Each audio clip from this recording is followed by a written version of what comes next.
Talk to me about the album cover as well. It's cold. Ferrari amongst the sheep. Right. What's that about? Like, I have a feeling, but... I was touring with Justin Timberlake. When I'm going there, stop that, get that, to all these screaming girls, yeah? yeah. Some nights, yeah, it wasn't anthemic enough. Obviously myself, Wiley, Skepta, Stormzy, Chip. It's been talking over the years of a movie as well. You know, man, can act. Come on, man. You could be Wiley, man. Yeah. You could be...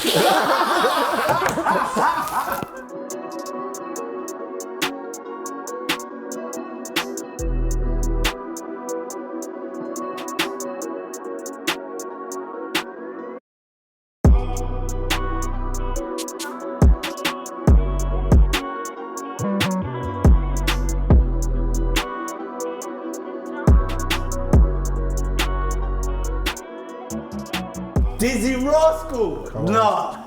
Nah. Hey. I mean. No. Real legends. Real legends. Rascal, how you feeling? I'm feeling good, man. This place is well lit. Yeah, you know, we have to keep it lit, man. And we only bring in lit individuals, you know how it is. Straight away. Oh, flipping that. You just guys... It's the simple things, but you know what I mean? What, the Supreme Air Forces? When that come out, yeah. I got it in black. Actually. Oh, serious? Someone bought it for a present, but yeah. Hello?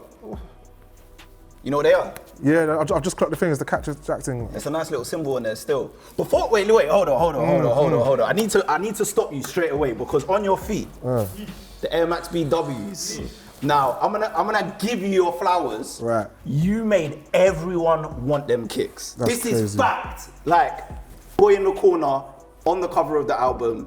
Did you know when you wore them at that time that it was gonna become that iconic? Do you wanna know the God honest truth? I think those were the first pair I ever had. Because I wanted these ones, but my brethren used to have these exact same ones when I was when I was like year 6 or year 5 or something, and I never got them. So when I went to America, because I'm sure I bought those ones in LA. One of the first things I went into a shop here, and so all these hats lined up. I must have bought 100. I swear to God, fitteds. Yeah. Because you see the all and trainers, hats and trainers. That's what I went mad for. Okay, that's another thing. While we're here, I'm gonna pause you there because obviously we were on the American fashion, innit? We wanted the academics tracksuits. Yeah. We wanted the Echo, which you was wearing on Showtime. Right. But new era caps.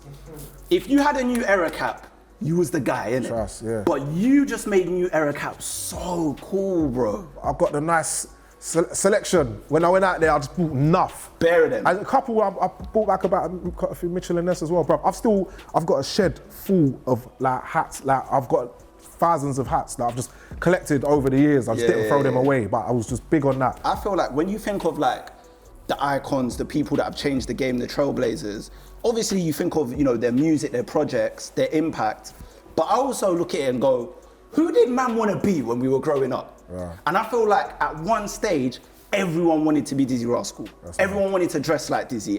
Bro, when I saw the Just a Rascal video, and he was just on the boat, leather jacket with the patches on it, just swinging the hat backwards and all of this, everyone I knew wanted to be you, bro. That's mad. Did you know that though? You must have known that. You know what, in a weird way. That's real. You know what, see when you're just in it? Yeah. All I was thinking about was work. Clearly, boy, because you was on it from young. Yeah. Just what's the next thing? So if you know, like the next album came straight away. Like there was no gap. Like 2003, 2004, bang, straight away. So that's what I was on, and the hop and traveling, going around, touring, doing festivals. What, did you make them like in a close proximity, those two albums? Straight up, as soon as I come back from, Iron Apple, I went straight into the studio. I started on my next album. Yeah. Showtime. So yeah, of course. So that's where it was. There was no gap. And then the next album, I'm sure there was only like a year or something. Yeah. Or a year or two maybe. See, I was gonna save this Boy in the Corner chat for later, but we're already here now, and I want to talk about the new one. We're here now. Yeah. How many songs on Boy in the Corner did you produce? I didn't do Just a Rascal. I didn't do Fix Up.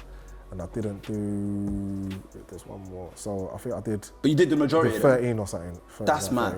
Yeah. That's actually mad when you think about it. So yeah, I did 12. Produced 12 of your own songs, put it out, 18 years old. I Love You was like the first one because that was the first single on the Legendary. That one. Yeah. Legendary. Let me ask you something. See the girl on that song, who is that? Her name's Janine. Janine, are you still speaking to her? I spoke to her for a Shout minute, out but she's Janine, big up Janine, yeah. She was just from my estate. I swear. I needed a rapper really. So I was trying to find there's one feisty what? girl from Hackney that I was thinking of getting, and I thought she might be a bit of a headache. Nah, so Janine killed it, bro. I had to lie to Janine though. Janine was a singer, she was an R&B singer. Okay. So I had to call Janine and we didn't really get on either. I swear. Yeah, it was a bit, it's mad that I went for the girl we didn't get on with. That boy some prick, you know. She said it well. She said it too well. She said it too well. Yeah. But I said, come to the studio. Come, I've got this thing. And the studio was in Bermondsey then. Yeah. So we're still coming from east to south. And so she came there and I played it to her. And she's like, what's this? Like, you have to think about how that sounded then. Back then, That sounded mad. It's groundbreaking. Yeah, right. So I wrote the thing, I want you to say this. But she went in the studio and she did it. And look, it's iconic. She did it. Yeah, but where did the vision come from? How did you get the vision to make that, like to create that sound, to create the album of Boy in the Corner? Where did that vision come from? Some of it was just like kind of whatever the samples and the modulars and all that I was using, and the keyboards, which I'd put down to my manager at the time, Cage, because that's the equipment. Same. So basically, me, Wiley, Danny, we used the same actual computer studio, we was in the same room. Okay. So Stop That was made on the same computer as Ice Rink or any of them. Igloo, exactly. Yeah. So we literally the same. We used the same room in it, like. But my influence was obviously drum and bass, garage, grunge, and crunk. Because I was down to the down south thing a lot. Exactly, a 3-6 Mafia. Yeah. So that's why my production was a little bit different. At that time there, that's also the main shit, yeah. Is it true you got expelled from 4 schools? 3. Yeah, 3, but it worked out though. Of course it worked out, bro. It's a success story. It definitely worked out. Yeah. But did that allow you then to go and learn music early then and have maybe, I don't know, that time to go and explore music? I think I was lucky that I just knew what I wanted, and that's why it's good for like young people. I don't want to be that preacher, but if you're 17 or 15 and you know what you want to do, stick at it, and because the sooner you do it, the better. Like I was making beats from one of them was one I made in school, so I was 15, so I was doing it from then. Even though I was getting in trouble, and a lot of it was just for fighting or just being disruptive or acting up or whatever in it. But I always loved music. I learned to do it from, like I said, from young.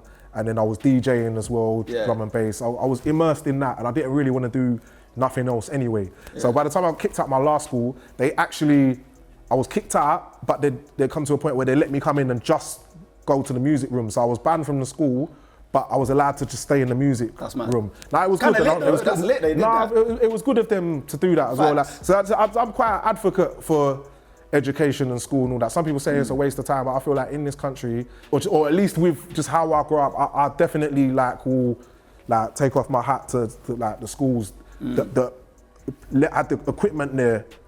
Because if it wasn't for that, then you had youth clubs and all that. But again, another thing, the same thing. This is all quite important stuff for my generation. All the big MCs I could think of from my generation, Kano, or Wiley, all these, we were all Wiley's older than us, but we were all at youth clubs.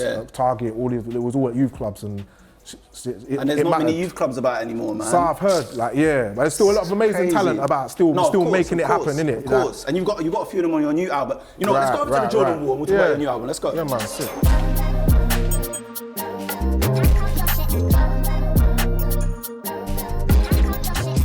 Dizzee, at the Jordan Wall. Did you get into Jordans? Yeah, I had a period with the big bulky, Jordans period, at the Air Max period. But then I went mad on these. On the fours. I got these are wicked. But that's the Boy in the Corner colour, obviously. I need these then because I haven't got them, but I remember getting the Black History Month one with the gold. Yeah. Had them, I don't know how many times I had them. Yeah. Got them, definitely got them. The elephant print, that was the thing. I've definitely got these in a few colours. 11s, yeah. Did you get into the 6s or not? Not as much. I definitely would have just bought a few, but I just didn't feel like it. They're more basketball-y, aren't they? Yeah, a bit, and so I just stuck with those for that. The 4s, And man had the snakeskin ones. I got a bit carried away at one point there with the green skate. Let me ask you about the new album, man. Yeah, man. Don't take it personal. I have to come with the cliche question because I want to know why the album title. Because we live in sensitive times, man. Everyone's taking everything a bit too personal and blowing stuff out of proportion. That's it. Talk to me about the album cover as well. It's cold. Ferrari amongst the sheep. Right. What's that about? I have a feeling, but... So, you know what?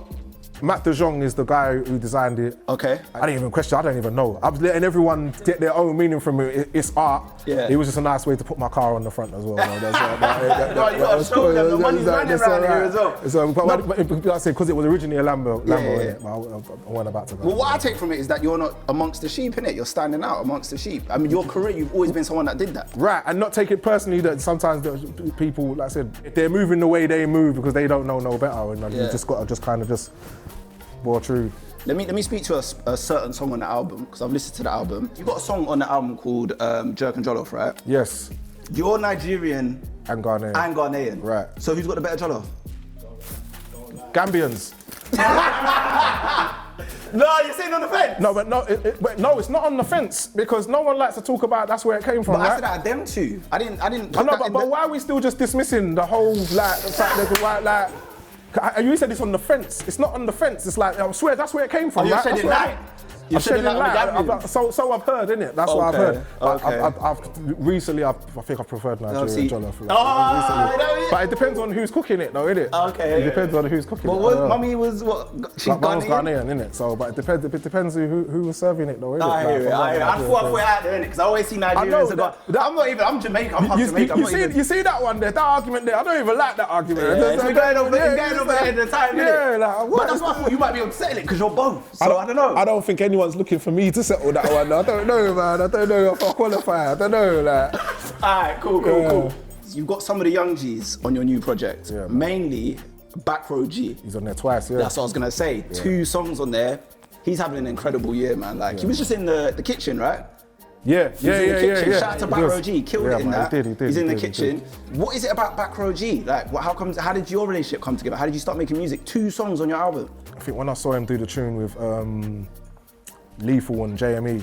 Okay, that's when I was like, that one. He reminded me of someone from my era because the energy, crazy character. Energy. Yeah.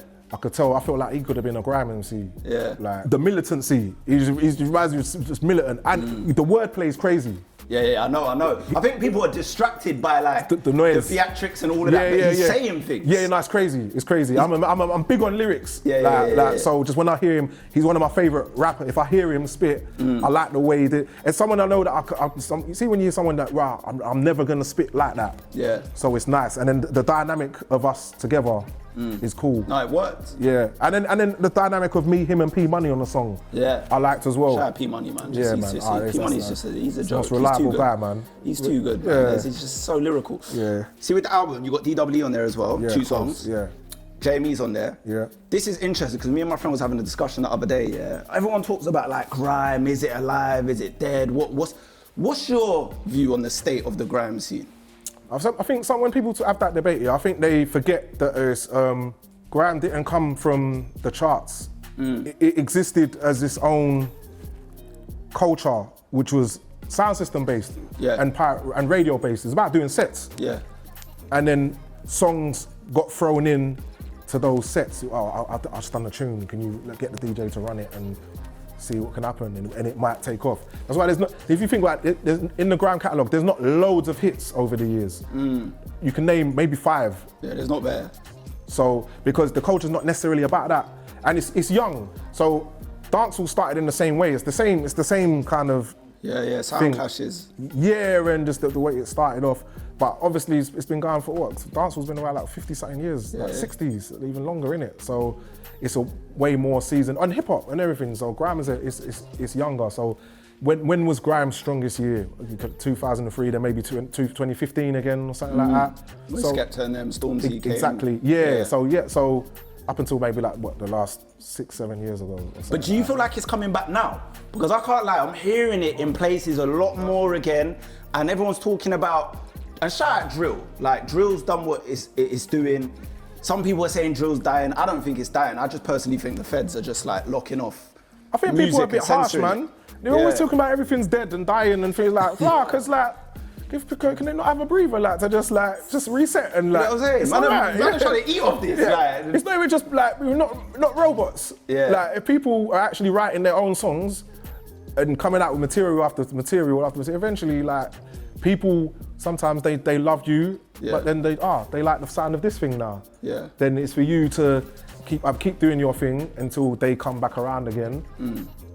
That's the game, reinventing that. Of course, but I'm just saying, can you see grime going back to being maybe the most like popular sound within like black that's what I'm British music? saying. I say it's like at some point it's inevitable. Like at some point, just like garage has, but grime's the youngest out of all of them. Yeah. Well, drill is now. Yeah.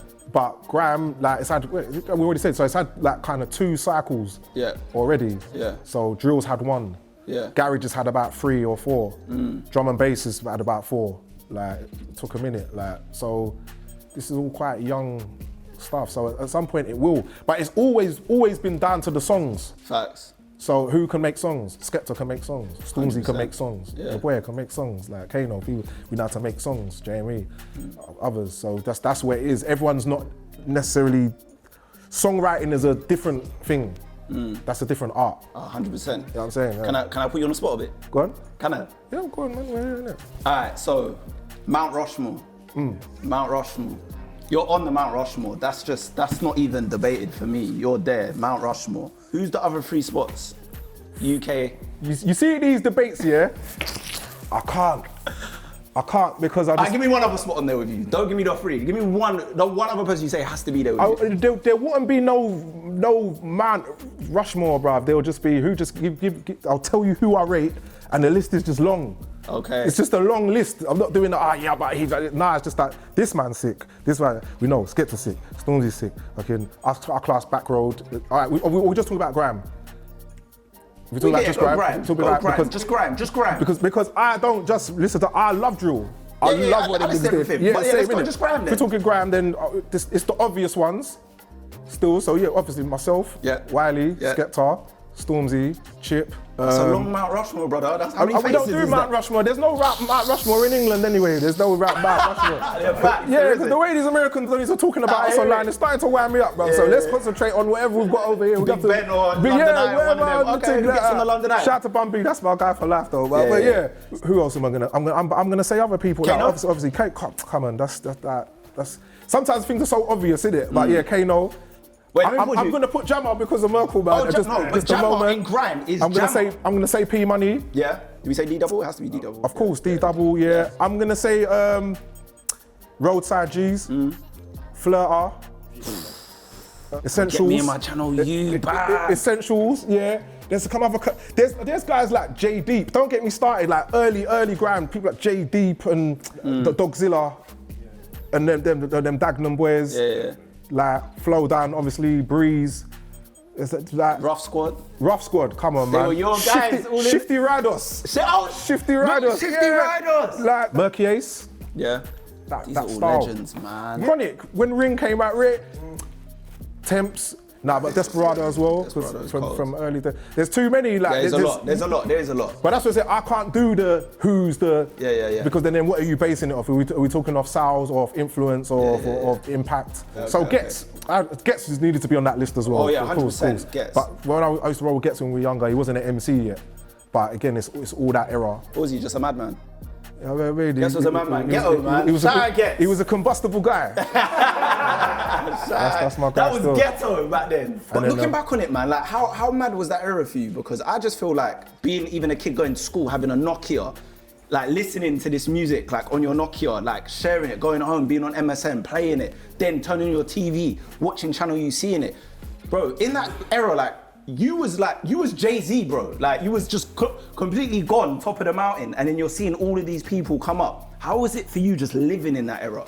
It was exciting for me because, like, again, I need to mention Morefire. When seeing Morefire on TV, once they got on the telly, there'd been people before, obviously, Solid, Heartless thingy. When Morefire got on there, these were people that, like, okay, I see them at radio. We bump into these people I know, or Chubby Dread, and like these all, because it's East now.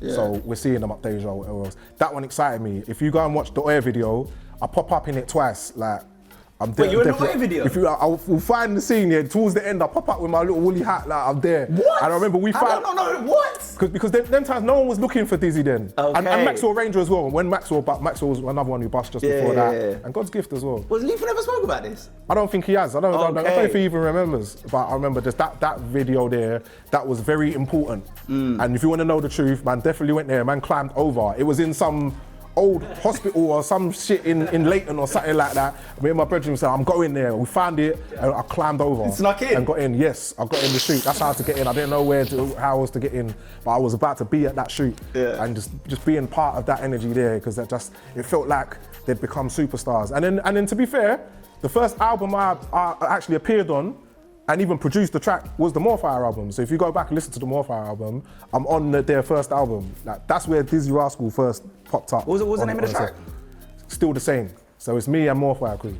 Bro, I feel like I don't know what I'm talking about. How do I not know? All right, let's go to the heat. We'll carry on anyway. That's mad. Trust me.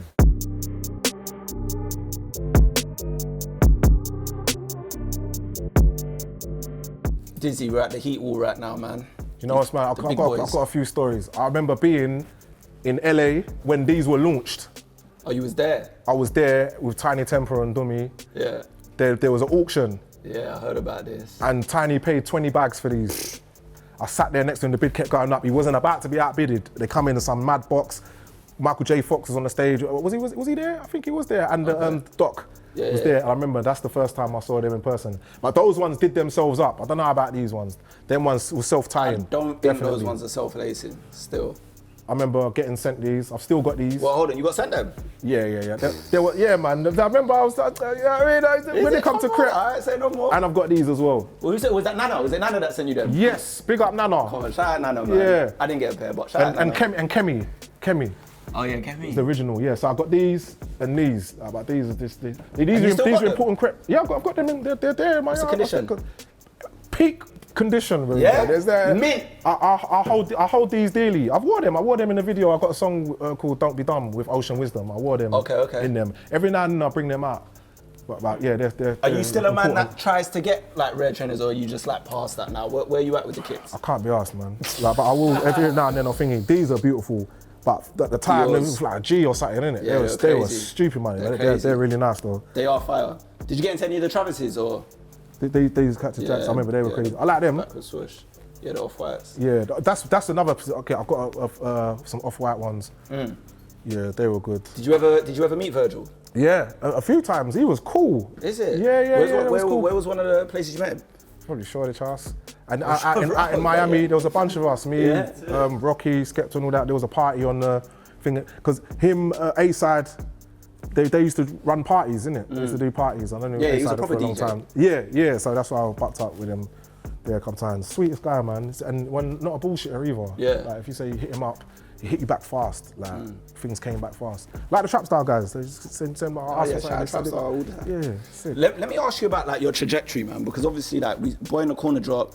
When it came time to do Showtime, but obviously you said you done it in quick succession. Yeah, straight away. So was there no period for you to maybe feel the pressure of your sophomore album? Nah, and it was probably good because there's that thing of that's the second album. I didn't think about it, and the second album wasn't as. I think it charted higher than it. Yeah.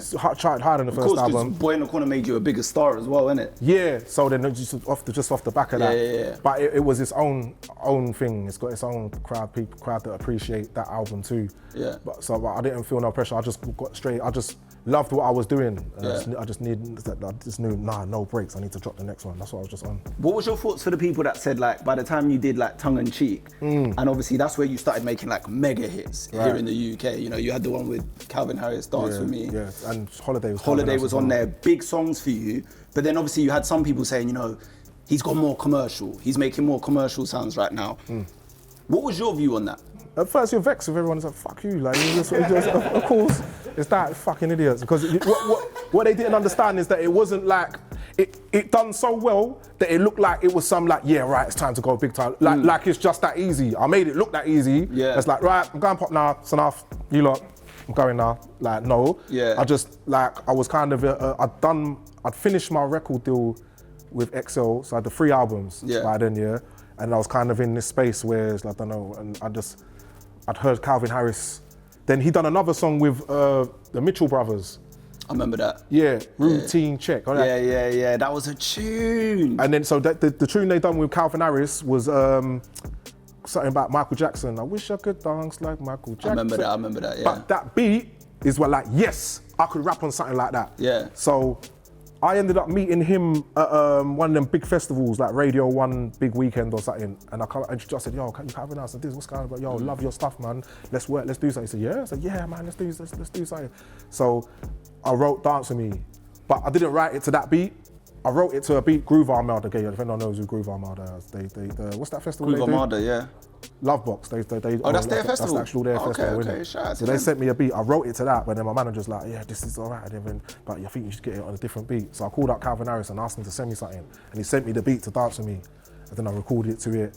And then Cage and Chrome got together, sorted out the chorus, all that, and Calvin put his bit in the chorus. So it got all produced up and then it came back, and that was it. So what, was it more like an artistic choice? It wasn't like, you weren't thinking, I want to go more commercial and big. Like, what was the... Say like my second album, by the time I was on my second album, Yeah. I was touring with Justin Timberlake. Crazy. At his peak, you have to think it's 2004. So I was opening up for him at like Wembley and all around the country. Yeah. So when I'm going there, stop that, get that, to all these screaming girls, yeah. Some nights, it wasn't like, it wasn't anthemic enough. They were cool, they were loving it, man. I needed something for them to sing along to, innit? So by that time, I'd understood that, I sort of ported Sean Paul as well when he first come here. So I toured with him, the streets. So I just, by that time, I understood about massive crowds and needing hooks. Like. So that's the thing, fans don't look at it from that lens though, do they? That must be frustrating as the artist, because they're thinking, this is the person whose music I fell in love with. We want them to just stay there, stay doing this, but they're not thinking about the fact that now you've got bigger audiences and now you're having to open up for all these people. They're just like locked in one mode. Yeah, because it's not their job. Yeah. Like, it's my job. I'm trying to find different ways, and to excite myself as well. It was another challenge, because when I took Dance With Me to the label that I'd been on, they weren't really going for that either. Really? So I might have to make the conscious decision to put it out independently. So that run of songs, you was independent? Yeah, that's the bit that always goes over everyone's head. Like, that was independent. I was not signed to anyone. Dirty Stank. So Bonkers, Holiday, thingy, all of those 5 number ones. The bread was crazy. I'm all right. I'm all right.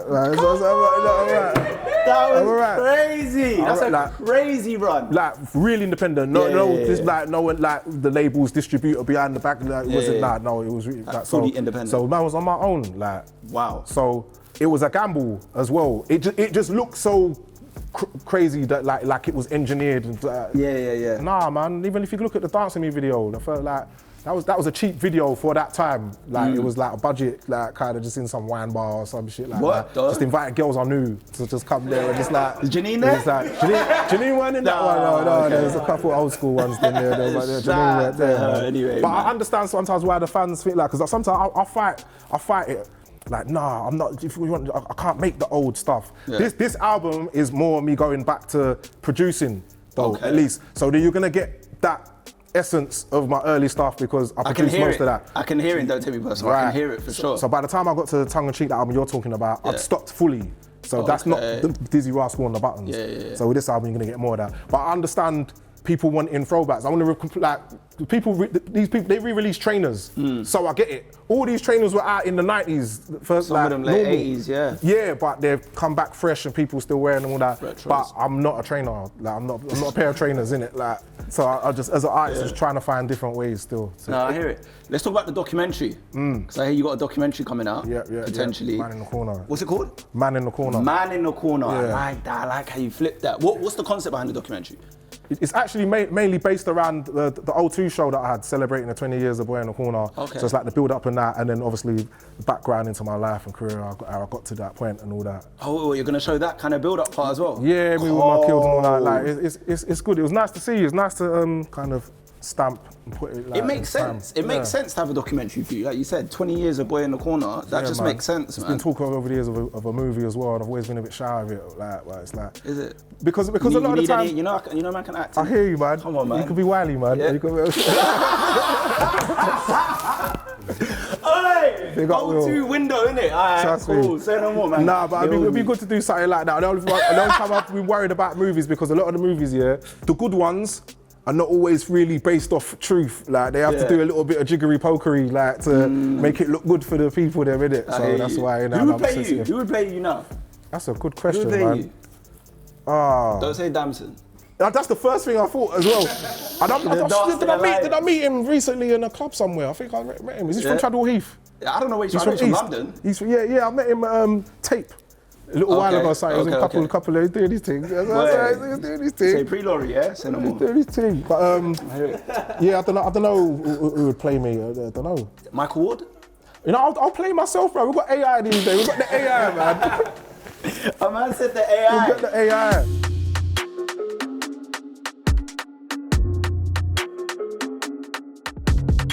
All right, Dizzee. Yes, sir. We got some Air Maxes here. Yeah. Before we get into these Air Maxes specifically, I know you got the elephant print. This is the Lion King shoes, bro. Timon and Pumbaa. I like that. You had your own Air Maxes. Yes. You had a couple. I had two. Yeah. I had the first, I think I had the Air Force before that even. Oh, so man's just flexing. Yeah, no, I did it first. You was the first one in the UK? Yeah, definitely. 100%. So what was it, the 180s? Yeah. And the Air Max 90s? The Air Max 90s, yeah, the tongue and cheeks. What was your favourite out of the two? The Air Max 90s. That's more my... Your style? Yeah, definitely. It was more of a... Because obviously the 180s are the first ones. That's what I did, yeah. That's when they gave man the first opportunity. Yeah. Like, and then when they saw you did... I'll work with that, all right, cool. But yeah, the Air Max. But then once you got the 90s, you were like, this is me, this is me. Yeah, but how did that feel, like having your own train? Because no one back then had their own collaboration with Nike. I wish I would have held on to more. Yeah. I was just giving them away. Serious? Like to be, just treating people, giving them. Now go find everyone. Give me them back there, man. All things are worth money. I can imagine, bro. God, like, they're like rare artifacts now. I feel like I underestimated. As I just treated it, not like promo. It was special. It meant something. But there's so much going on. It was just almost part of like my cycle at the time. Yeah. And I kept a couple for me, but then obviously I wouldn't wear them because they were so. Of course. What would you say? What Air Max would you say is the most iconic UK trainer? I feel like these are 110s from when I was growing up. No, they are the 110s, the 95s. The TNs. TNs. Yeah, TNs. Because the TNs were 120 at one point, they were 180, 150. So yeah, it's that era. If you had TNs, you had Ps. Yeah. That was the shotters one, isn't it? Yeah. So you had to have Ps to get TNs. Round my way, they're called, it was Meteor Sports. Back in the day. Meteor Sports? Yeah, on Bethnal Green Road, and they've still got the kicks. They've still got it all. All right, let's talk about today, because obviously today, I don't know, have you ever seen Victory Lap Radio? No. You ain't seen Victory Lap Radio? I'll check it out now. So it's like, a lot of the young up-and-coming MCs are now spitting on there. So like Davis and True C did a set on there. Yeah, just kind of remind me of like an old, like, radio set. Yeah. Okay, yeah. What's your thoughts on that? Them kind of bringing back the whole set experience and people getting on the mic, like actually going back-to-back with bars. Sick. Who did I speak to the other day? I sent him some beats. LZ. LZ, okay. Yeah. Because when I looked on his thing, saw what he was doing, it's like, he's spitting on garage spit. It's like, okay, it's nice to see that. Because that's the sport. Of course. Yeah. And I feel like a lot of them are doing their homework now. Right. If you wasn't born in that time, it shouldn't exclude you, and it shouldn't always just be your point of reference necessarily. If you can just be doing it, it keeps you sharp. Like I said, it's its own thing outside of just making songs all the time. Sometimes songs a lot of my Boy in the Corner stuff was hooks from radio. Yeah. Anyway, a lot of his lyrics that I was saying on radio that ended up being on the album. On songs. Yeah. Wow. So if it wasn't for a lot of that whole radio set thing. So like what I'm saying, the sport of it is good. That's why something like Wiley, even Skep and all them, they stayed, and JME especially, they stayed doing sets and doing that thing, look, Grime MC, FM and all that kind of thing. It keeps you sharp. I didn't keep on with that as much, but I get why it's important. Fashion, obviously you're wearing Trapstar right now. Shout out to Trapstar boys always. There's a lot of UK brands coming out, shout out Drama in Manchester. Fully paid. Yeah. There's a few clothing brands coming up. What's your thoughts on all of that, man, and how big these brands are becoming here in the UK now? No problem, man. It's good. I think we should bring back Spliffy as well. Cortez, put Spliffy on something, man. Little old school collab link up. Trapstar did the iceberg thing and that, with Avex and all that. Someone needs to do it with Spliffy, pal. They never know what I'm talking about. That's a real old school. That's from the 90s. Serious. That one there, that all shot. Even Trapstar doing the thing with Avrex. Yeah. How many Avrexes did you have? I know you had a few, bro. I know you was just stuck. I probably ain't got as many as you think. Oh, serious? Nah, I've got a few. I've got about 4. Yeah? Yeah, 4 or 5. Is that a lot? No, because if you ask how many trainers or hats I've got, that's a lot. But a couple jackets like that. But do you know what's so lit for you? I'm actually just thinking about it right now when it comes to fashion, because when you was just getting big when you was young at that period in time, us in the UK, we weren't wearing things like Louis, we weren't wearing things like Dior. Right. So you're making this bread, doing shows, charting, all of that. You weren't under pressure to then go and get a Louis or a Dior or whatever. I feel like the rappers now, they're under pressure, bro. Do you get what I'm saying? No, but to be fair though. Or did you do that mad shopping sprees? I did, but the stuff I was into wasn't crazy expensive. I wasn't into the Versace or the thing in that. I just wanted a big bulky pair of Air Force and some baggy jeans and that. But there were other rappers that they wanted I-Start this, and they wanted the Rolex back then, or they wanted the Machino, or they wanted they wanted the Prada trainers. You never had like a period where you went and got jewelry? I wasn't high fashion. I bought jewelry. I got a little chain and little thing like that. But I didn't constantly rotate my jewelry. I didn't get the big chain with the diamonds and fucking didn't go Johnny Dang. I went Johnny Dang for my teeth. I didn't go mad. I didn't go Jacobs. I didn't do all that. But so some people that were into that. So and like I said, higher fashion, they would have been wearing like the more expensive. But I wasn't wearing Versace and all that. But some people did go and spend their P on that. So there was still that back in the day too. I do remember other guys that did do that. Now, for you, what's it like seeing these kids just wearing like the Avrexes, the No Fears, like all the old school stuff? They're rocking Pradas again. You know what I mean? Pradas are like, they're wearing Pradas now. What's it like seeing, the youngsters is coming full circle? It shows a good idea is a good idea. It's the same with music. There's songs that are charting again. They were out 20 years ago or something. I've got my song Baseline Junkie, like, it feels like it's bigger now than it was when I put it out. Like, it's like its own kind of mad anthem now. There's a whole new set of kids that when I do it at a show, it's like my biggest song. Wow. But so I like that about today. I like that, and to be fair, I love these and these, but these were already out before I was like properly into them anyway. I don't even remember the first wave. I just remember when I got into them, I liked them. So it's the same thing for them, I'm guessing. They're seeing it, they think it looks sick, and they just want it. Some products are timeless, isn't it? 100%, pretty much everything in it. Dizzee, yes, you're an absolute legend, bro. Honestly, all the best. Nah, thank you, brother. It's nice to actually come in here, man. Come on, you pick out your kicks, that's it. I'm actually intrigued. Yes, sir. What are you saying? Yes, sir. How's your experience? Excellent. It's damage. Oh, you done a big one, mate. Total wins. Fuck, I'm going out.